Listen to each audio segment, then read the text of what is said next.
Protection of Nigeria against possible imposition on sanction.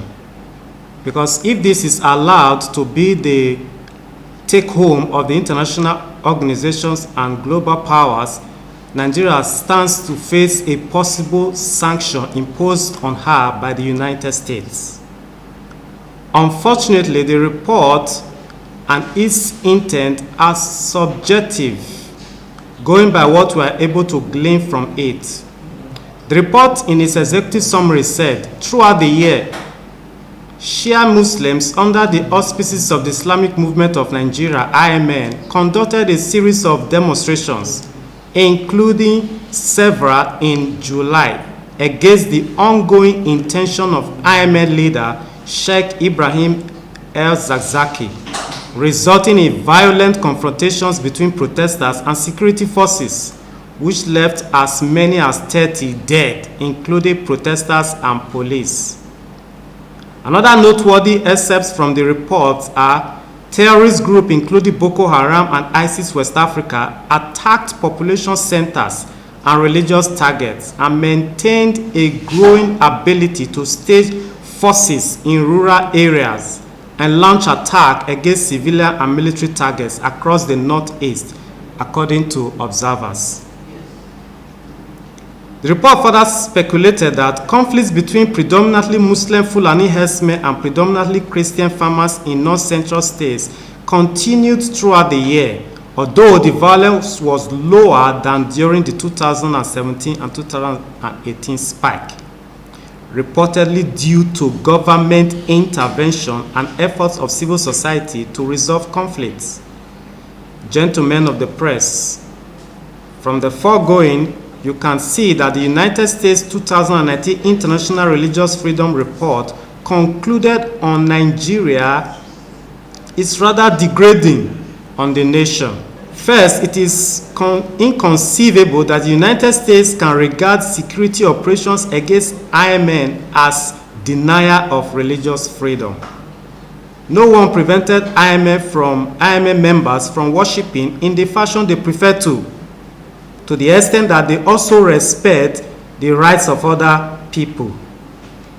For instance, the right of others to have access to public infrastructures like the roads, which the members usually obstruct. The reality is that IMN is a proscribed group based on constitutionally recognized processes, which included a white paper from the Kaduna State Judicial Panel of Inquiry. The trial of its leader is by a competent court of Kaduna State, which leaves one wondering if the United States will tolerate such religious extremism in her homeland. Secondly, it is ironical and non-cooperative to hold the Nigeria federal government accountable for crimes committed by Boko Haram and ISWAP, which are terrorist groups operating in the Lake Chad Basin. The indifferent positions of the US and other global bodies against the Nigeria struggle to eradicate Boko Haram as terrorist group operating in the Lake Chad Basin is quite surprising.